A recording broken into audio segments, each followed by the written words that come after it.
Welcome back. You're watching Signature Morning here on Signature Television.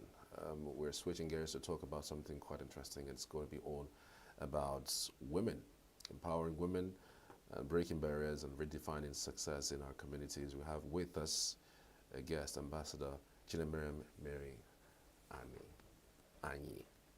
That's the name. Thank you so much for joining us, madam. Thank you. Good morning. Thank Good you morning. for coming. Thank you. Good morning. You are the lead director, Relief Peach Initiative, the convener, Wine Buife Initiative. What's this initiative about?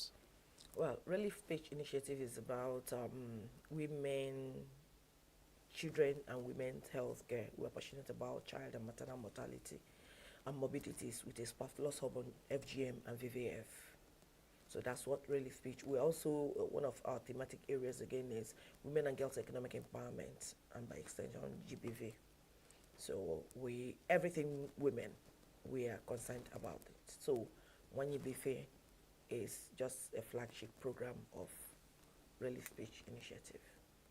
For how long has this initiative been into existence? The initiative Relief Pitch has been in existence since 2011, but this is the first time it's going to, this is the maiden edition of Wanyi Bife Festival.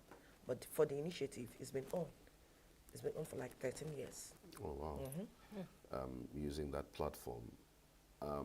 What do you think are the barriers for women in getting empowerment in this day and age? Because sometimes it's not even the fact that these initiatives or these empowerment programs are not available, but you tend to see a situation where women just don't come out. They didn't just, engage with the empowerment processes. Why do you think this is? Well, it could be out of ignorance. It could be out of traditional or cultural practices or barriers. Sometimes some people have this stereotype about women, maybe that women should not engage in this kind of profession or should not do this or do that. And some women have accepted their fate, accepted it like that, and they just tell themselves, this is where I belong.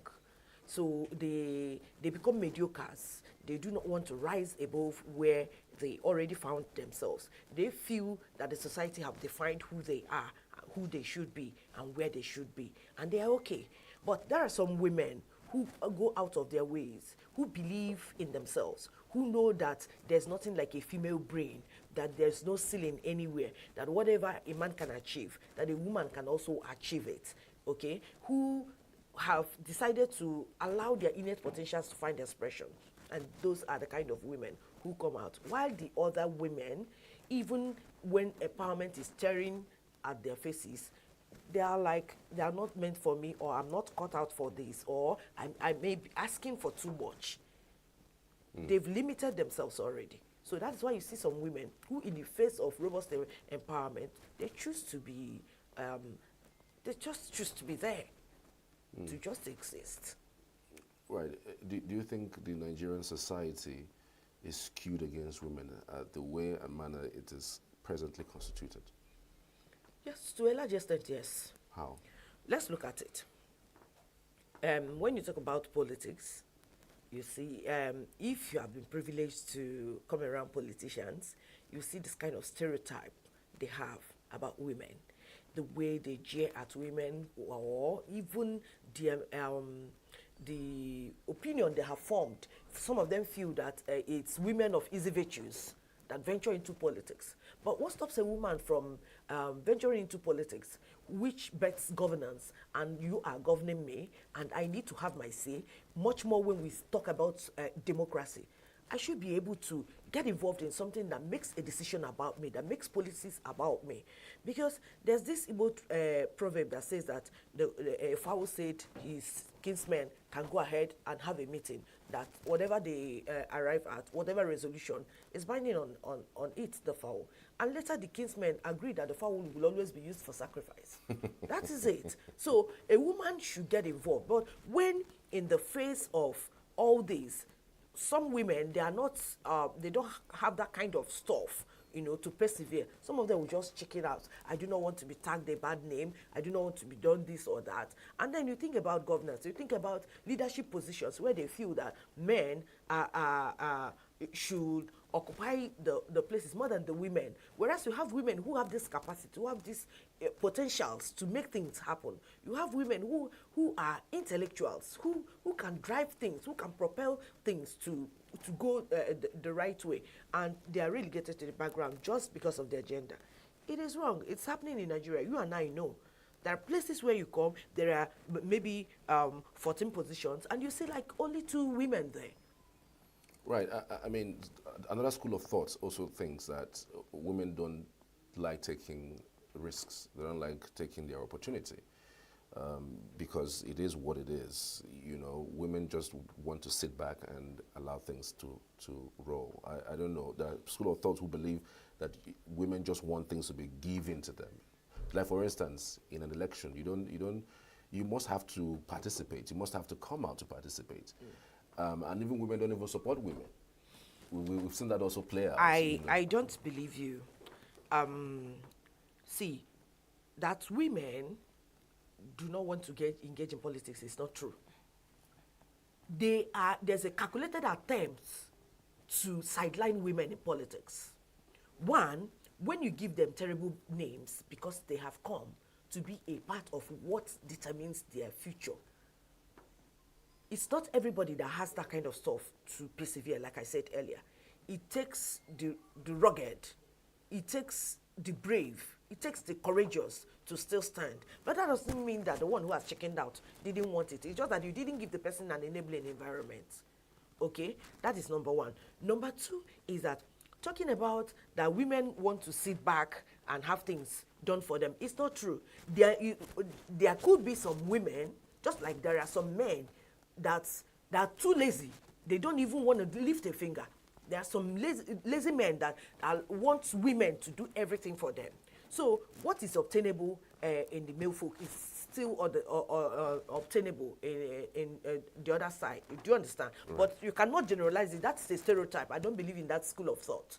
There are women and women are risk takers. Women take risk more than men.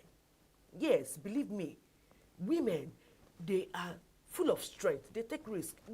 Where men cannot go, women can go and still come back.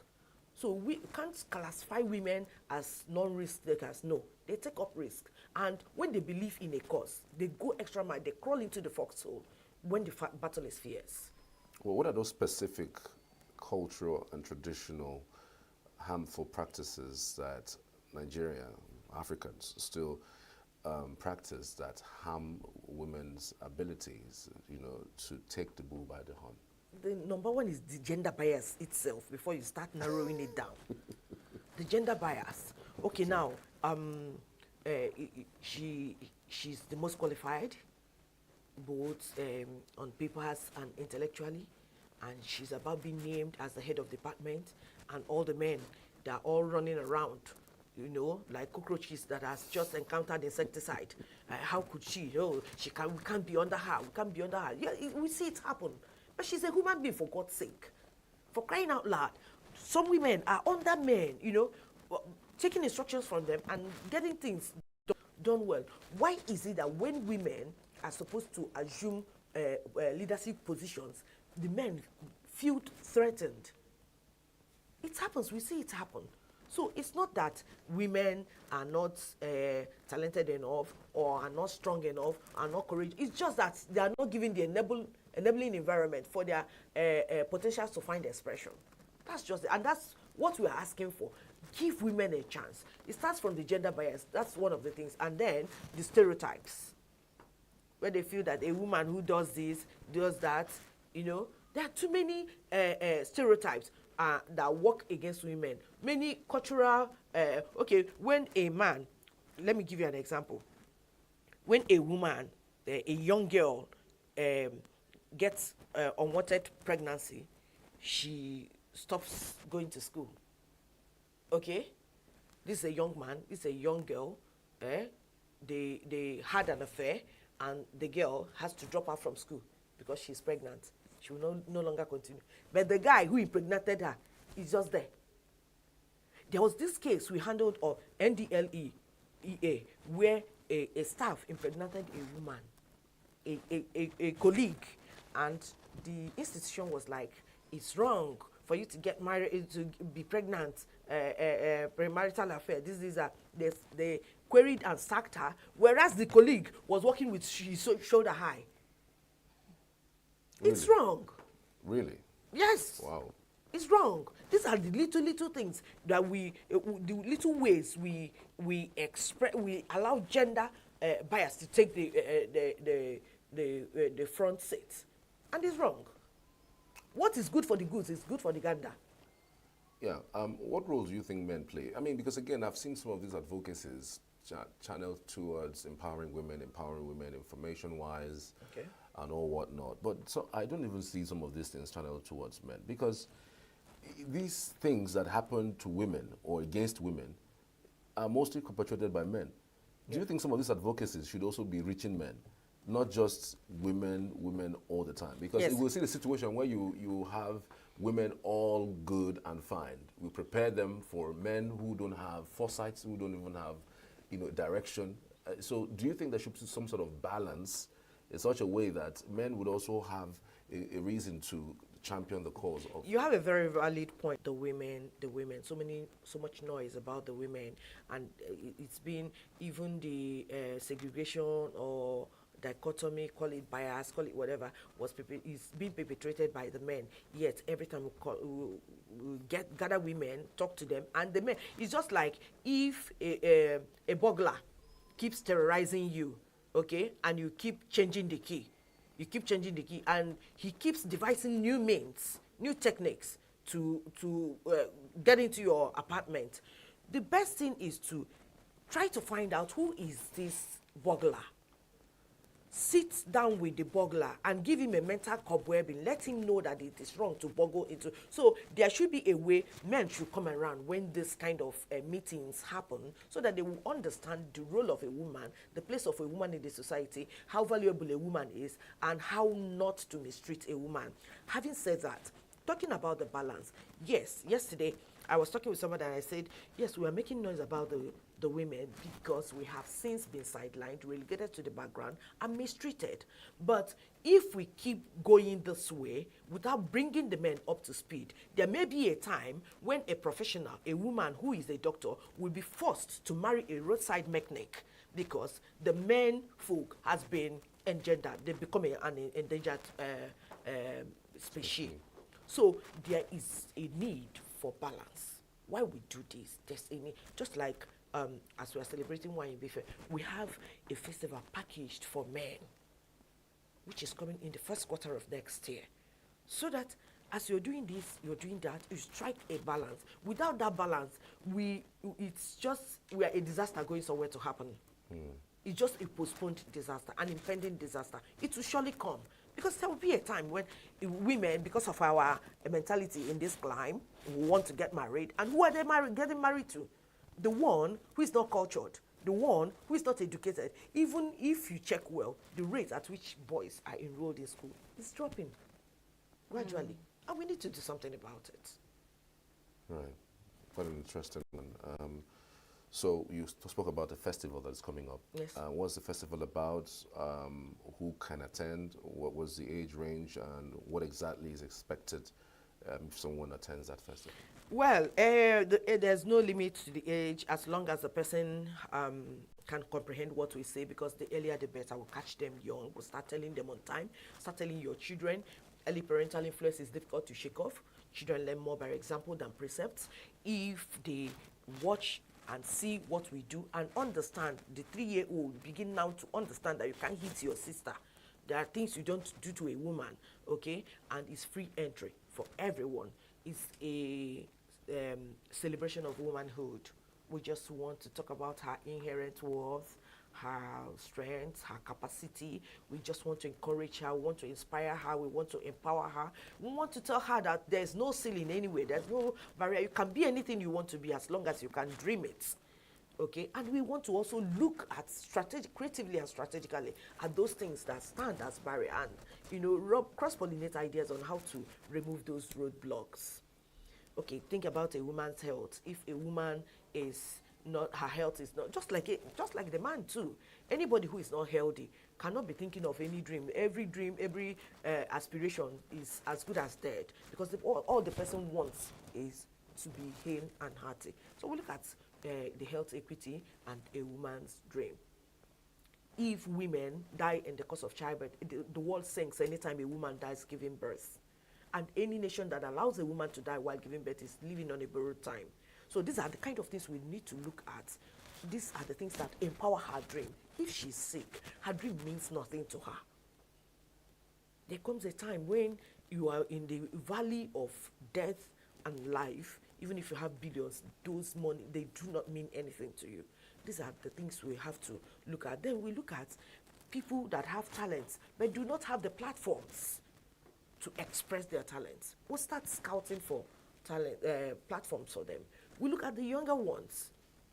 We think of mentorship program that we can do for them. We look at the ones in the hinterlands who are suffering from period poverty. Research has made me to understand that some of them use all manner of absorbents for their monthly cycle, which on the long run give them infections that accumulate into secondary infertility. These are the things we have to think about. If the health of the workforce is not considered, then we're in for a big deal, a big shit. So these are some of the things the festival will look into. And then we'll be celebrating, like I said earlier, women who have distinguished themselves in various fields of life. It doesn't have to be the high and mighty. We're celebrating a KK woman. Wow. Yes. And we are celebrating one woman who has donated over 2,000 pints of blood, saving other people's lives. Wow. And that's her hobby. A hobby? Yes. Donating She likes saving lives. She hates when people die because of anemia. And then she eats and checks herself and sees that she's okay now. She lives here in ENUGU. Then she goes and donates. She's known for that. Wow. Such beautiful soul. So these are the little things some persons may ignore, but we want to tell them that we appreciate them. She's a lifesaver. She may have done more than some medical doctors. So that's what, and we are going to have an exhibition stand where we're giving to women at no cost, just to promote their enterprise. They should come and showcase what they do. So that will support them. Yes. So what day is this event? It's on Thursday. Thursday by 10 a.m. at Amadio Event Center. The day after tomorrow? Yes. Oh, okay. Mm-hmm. Of course, I mean, we would always support a cause like this, especially as it relates to empowering women. What is the world without women, really? Yes, and that used to be my hashtag for how many years now? It's not a beautiful world without women. That's my hashtag. Absolutely. Is there someone who inspires you? Can you tell us one person amongst women who have made it and you look at and you know what, because of this and this, I'm inspired by this woman? My mom. Okay. My mom is a great inspiration to me. I love her to shreds. My mom, she's an enigma. I learned so much from her. My mom taught me that I can do in fact, I can do anything my heart conceives. In her dictionary, there's nothing like FEAR. So my mom does great things from nothing. In my village, her alias is Ujiaka Akorno. As in, what she does is what intimidates others. And it doesn't look like, it's not necessarily that she has so much, but she has the guts. And when she moves, the universe moves with her. My mom is a great source of inspiration. And looking at her, I tell myself that there's nothing I want to do that I cannot do. And I tell other women, get up, dream it, pursue it, and have it. Wow. Oh, wow. I mean, if there's anything I've learned from this is if you can't dream it, you can actually achieve it. I mean, there are several things one can talk about, especially as it concerns women, and I'm really fascinated by this particular story. I'm sure there are a whole lot of women who will be looking forward to this particular event and to be inspired by even more things that will be said on that particular day. The program of events, you have also mentioned that there will be several things, the side attractions that will come through. Yeah. Are there the other things that people who are coming should be aware of when they're coming for the program? Well, nothing. Just like the highlights, the Wodat Award. There's going to be cultural displays. There's going to be spoken word. Then we're going to announce the winner of the glass door essay competition we did. Okay. We allowed the children to write essay competition with the title Wine Befe. Okay. So let's know how their story drives home that title, that topic. Okay. So, and then we're going to empower like 20 women. What are you empowering We're them going with? to give them grants, petty traders. We're going to give grants to like 20 women. Okay. What are the criteria you use in selecting the women? When we say 20 women, because this the maiden edition of this, and we're low on funds, we have decided to do an even distribution. So we're picking one woman from each local government. That makes it 17 women. And then we pick one from the Hausa community, one from the Yoruba community, Wow. and maybe the last one from a non-indigenous, maybe Delta, ENUGU, whatever, to conclude the 20 women. Okay.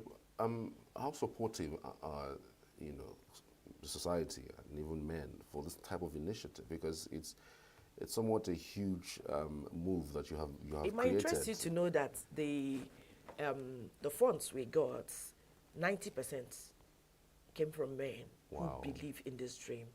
And Wow. I'm particularly enchanted.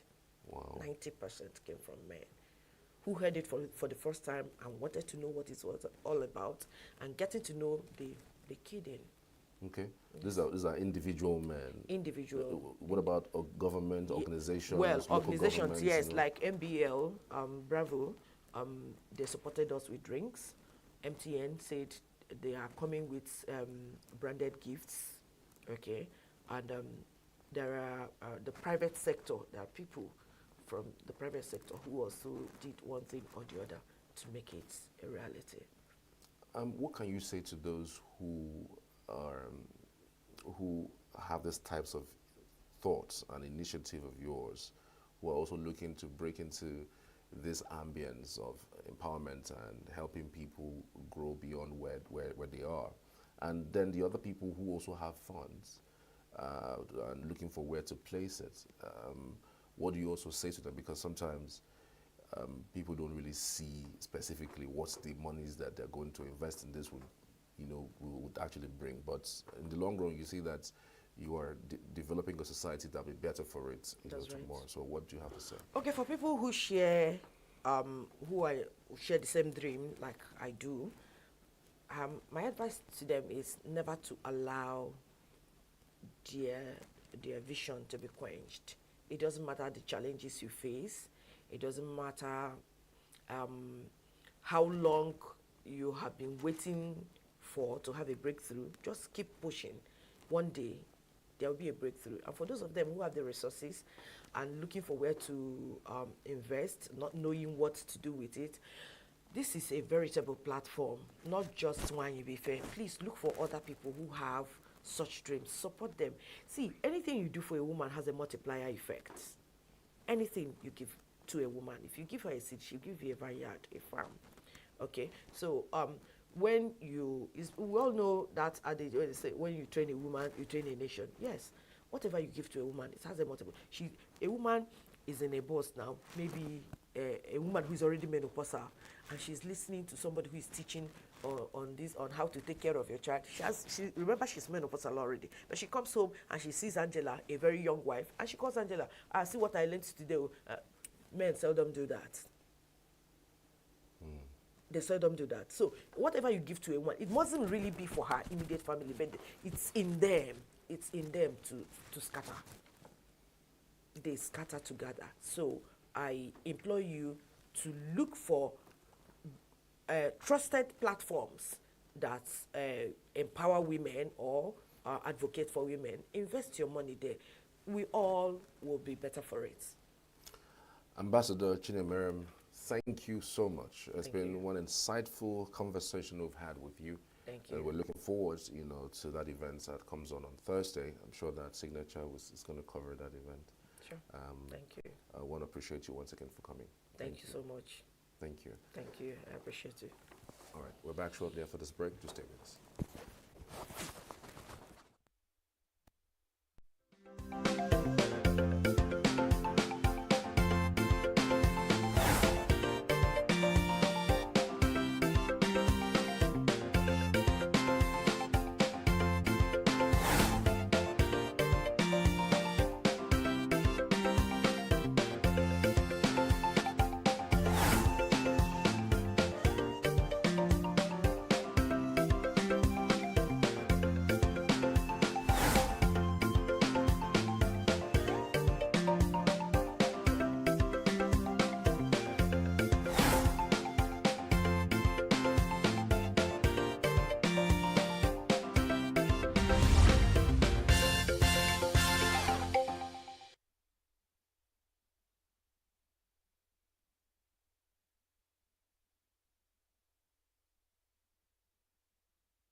Welcome to Entertainment News on Signature TV. My name is Quinsley Rowland, your host for this journey. And on this program, we have lots and lots of stories from celebrities to events to fashion shows. Stay glued to your screen. And on our first story, we have controversial crossdresser Idris Okuneye, also known as Bobrisky, has reportedly flown out of Nigeria a few days after he was released by the Economic and Financial Crimes Commission. Although he did not reveal his destination, Bobrisky, in a series of videos shared on his Instagram story on Monday morning, announced that he was traveling on a first-class ticket. Bobrisky successfully left Nigeria after 2 failed attempts. Next, we have popular Nollywood director and editor Dimeji Ajibola is dead. Ajibola is said to have died in the early hours of Sunday after a battle with an undisclosed illness. Confirming the news, actor Bolanle Ninalowo, in a captioned photo on Instagram, wrote, "I love you, brother, and I miss you. May God heal your family and loved ones. Till we meet again, Diddy Dogs, rest on the champ." The deceased was the director of a 2023 Nigerian crime thriller series, Shantytown, and also the brain behind Hood Rush, a 2012 urban musical film that won multiple awards, including Best Movie at the 2012 Green May Film Festival in Germany, among others. And we have former Big Brother Naija Season 7 contestant, Elo Swag, has reacted to his leaked sex tape. The reality star mistakenly shared his bedroom with an unidentified lady on his Snapchat page around 3 a.m. on Sunday and quickly deleted it. The video, however, went viral on the internet after reposted by a controversial blogger.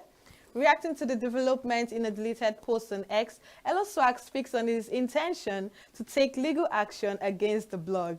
The reality star now joins the likes of Moyo Lawa, Tiwa Savage, Oxlade, James Brown, among other celebrities whose sex tapes have surfaced on social media. Next, we have Quincy Jones, the man known simply as Q, was a huge influence on American music in his work with artists ranging from Count Basie to Frank Sinatra, and reshaped pop music in his collaborations with Michael Jackson. Jones died on Sunday, 4th November, at the age of 91. There was very little Jones did not do in a music career of more than 65 years. He was a trumpeter, band leader, arranger, composer, producer, and winner of 27 Grammy Awards. A studio workaholic and a guru at handling delicate egos, he shaped recordings by jazz greats such as Miles Davis, produced Sinatra, and put together the superstar ensemble that recorded at 1985 fundraiser We Are the World, the biggest hit song of its time. Jones, also a prolific writer of movie scores, and co-produced the film The Color Purple, as well as the 1990s television show The Fresh Prince of Bel-Air, which launched the career of Will Smith. Jones' secular friends included some of the best-known figures of the 20th century. He dined with Pablo Picasso, met Pope John Paul II, helped Nelson Mandela celebrate his 90th birthday, and once retreated to Marlon Brando's South Pacific Island to recover from a breakdown. Month, day, and hour. We're celestial twins. So, you can't plan that. That's either happens or it doesn't, And we go back 45 years when I did the Italian job. My son was born here too. And it's just, the memories are just make my soul smile. Jones' most lasting achievements were in collaboration with Jackson. They made 3 landmark albums, Off the Wall in 1979, Thriller in 1982, and Bad in 1987. That changed the landscape of American popular music. Thriller also sold as many as 700 copies, with 6 of the 9 songs on the album becoming top 10 singles. Lastly, we have Remo Star's assistant coach, Camille Suleiman, has expressed his dissatisfaction with his team's performance despite the 1-0 victory over Lobby Stars. Michael Ibe scored the winning goal for Remo Stars in the second half. Despite his reservations about the win, Suleiman commended the players for getting maximum points. Remo Stars moved to the top of the Nigeria Premier Football League table, NPFL, with 21 points following the win. And we've come to the end of today's show. Don't forget to follow us on all social media platforms, on Instagram, Facebook, Twitter, YouTube, every other platform at Signature TV. I remain Quincy Rowland, and see you next time.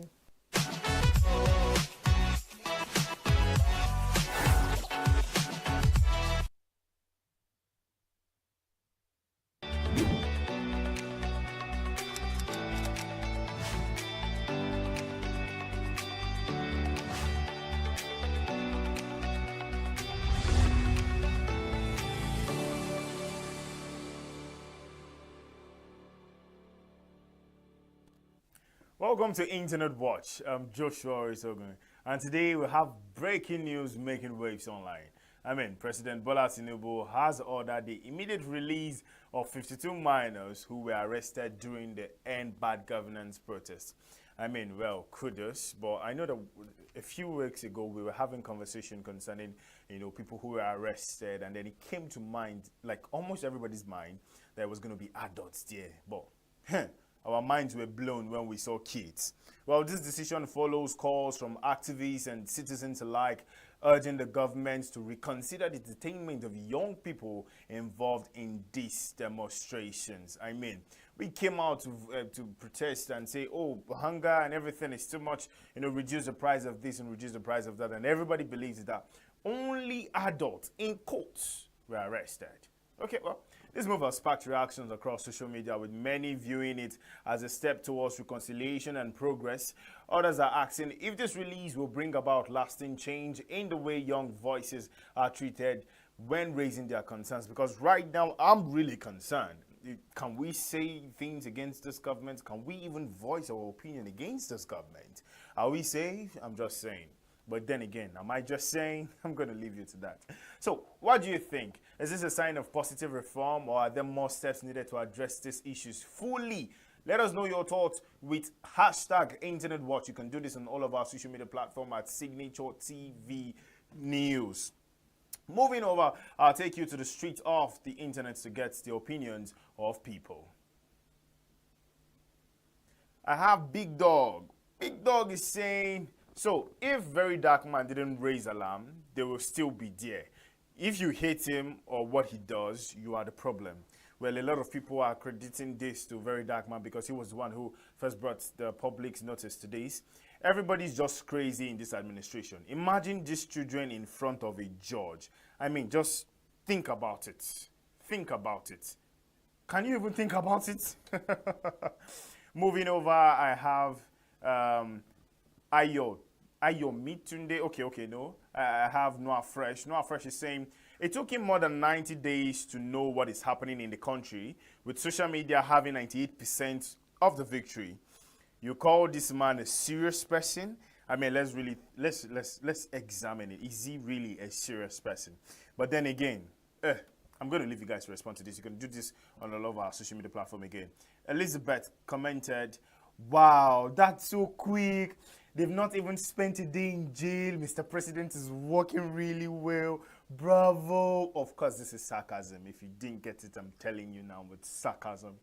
I still have more comments. Sigma gave his own opinion. My prediction was right. Exactly, he's even predicting. My prediction was right. This would happen to make the president look like the hero, the one who hears Nigerians' cries and plea. And this would immediately be forgotten by Nigerians. A real mastermind considering the IQ level of Nigerian who don't understand the politics involved. I felt like this was just a straight bullet coming from Sigma. Sigma, nice one. Nice analysis. But of course, again, if you give this a few weeks, give it a few days, everybody has forgotten what we saw. I mean, it's amazing. Emmy gave his opinion. Why were they held in the first place? These kids don't even know the meaning of what they were doing. This government should educate them and not arrest them. Well, if we have much more of a communicating government, I think it would have been better if you can see your government. And finally, on the comment section, I have, make them compensate them join. Provide work for them and give them at least 100 million each. Of course, if you're going to charge them 10 million, if you're going to charge them 10 million naira each for one person for bail, you should be able to give them 100 million naira. I'm just saying, don't think about it now. You just think about it. And that's a wrap on Internet Watch. Thanks for watching. Here is an ancient thought to ponder. The one who asks a question is a fool for a minute. The one who does not remains a fool forever. Stay curious, stay wise. I'm Joshua Ritogun. Until next time, stay jiggy.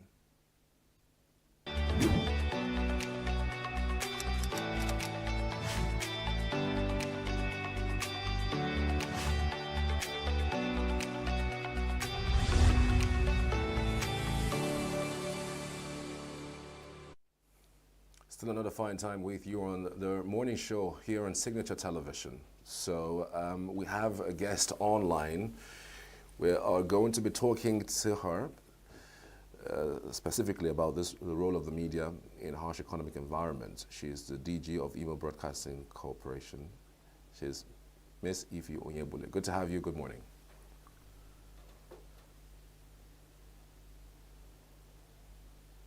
Hello, good morning, Ify. Ify, Good morning, can you Miss hear me? Ify. Can you hear us? All right. I mean, the role of the we are always highlighting Exactly. while on this platform.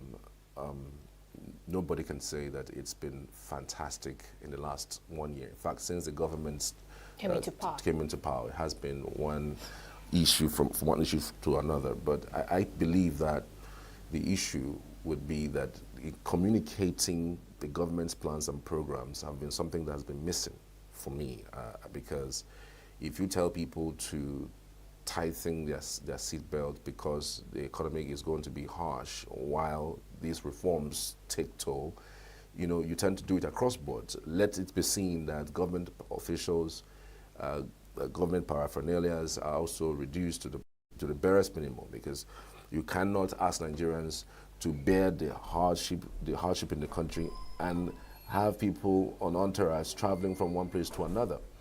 One of the biggest issues that trended in this administration was the fact that the amount of persons that Nigerians took to the COP27, and a whole lot of persons were angry that more than 1,000 people were on the delegation of the president to go for that particular event in the UAE. And many persons say that, look, you can't be a country that is reeling through hardship and asking its citizens to tighten their seatbelt because of the reforms that you have put in place, and still it's not been seen around the government environment. Exactly. I think that's one of the biggest challenge we have right here in the country, because I've discovered there's a gap. Even when Nigerians are talking, Nigerians are trying to reach out to the government, in terms of these reforms and how they are perceiving this the impact of these reforms in their lives. But the problem is there's a bridge, there's a gap of communication between the people and the government. The governments are not coming to say, oh, this is how you're going to get this impact. But this is the alternative we are bringing to the table. All right, and that you see us in this entourage and all of that, this is because this is a government business, and we have to carry it on. We were talking to a guest, I think that was yesterday. He was saying that the honorable that came on the show, he was saying that yes, having SUV is not a bad thing. Do you understand? But we Nigerians, we perceive it to be like you guys are lavishing money and we are suffering. We don't get to know much more of the story. And I think that's where the government is failing big time. If they can be able to come to tell us, this is what we do, this is how we do it, these are the strategies we follow, I think Nigerians will be, aware, much more aware, and then get to relax more and believe in the government. But when you don't communicate to the people and they keep on crying, people will not believe in you. Absolutely. I think we have our guests back online. Miss Ife Oyebunam, good morning and welcome back. Thank you so much for having me. I think the next topic will be crazy. I hope you're doing well this morning. Can you hear us? Yes, I can hear you. I'm doing much better. I'm just recovering from a bout of flu.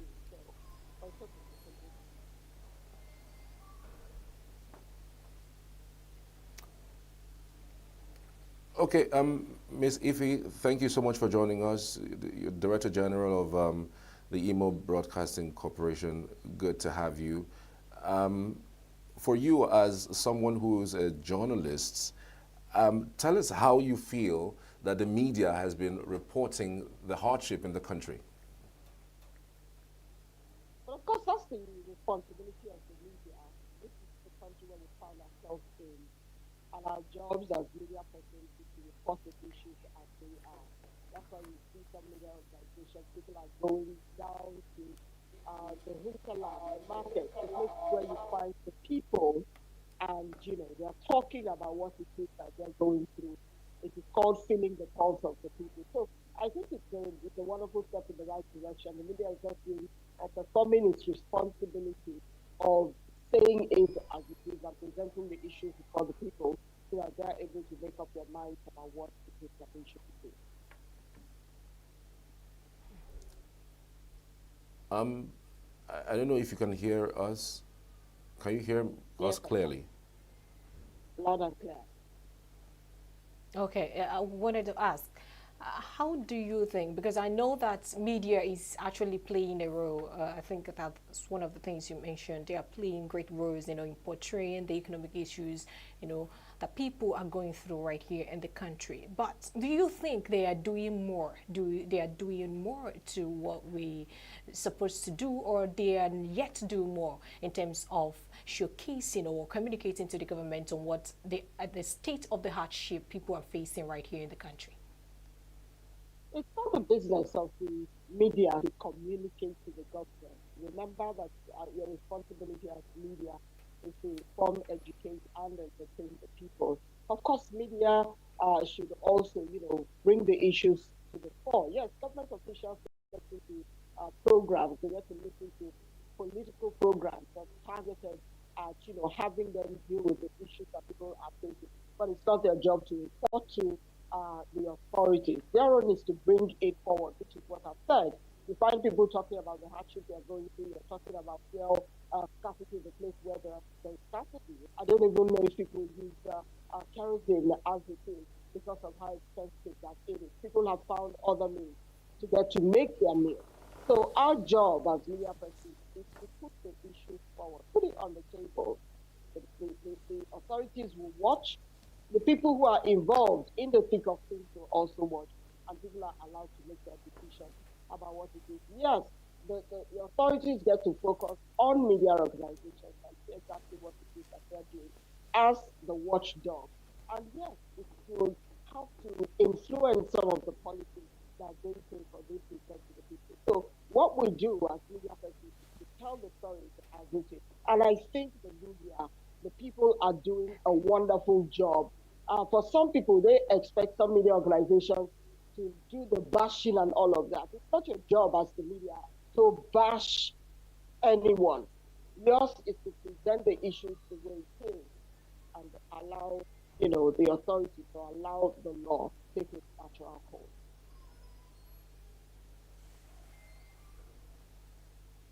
Um, how do you think that the media has reported this particular hardship?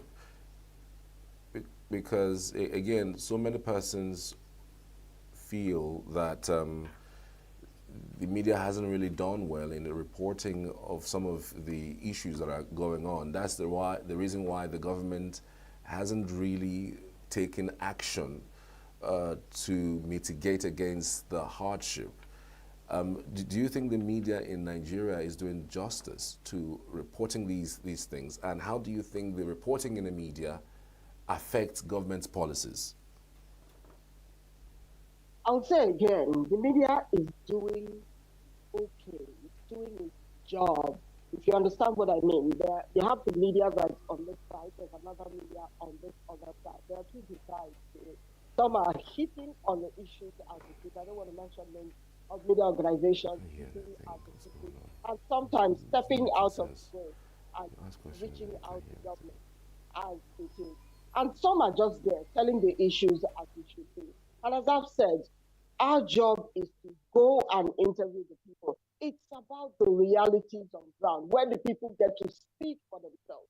It is not our job as media organizations to come out to hit out. Yours is to present it to say, we've gone to XYZ petrol station. This is what it is selling. And these are the people who are here to buy the product. What are you thinking? What's going through your mind? And they're talking about it. Now we keep harping on hardship, hardship, hardship. Yes, this administration, people are harping on hardship. The last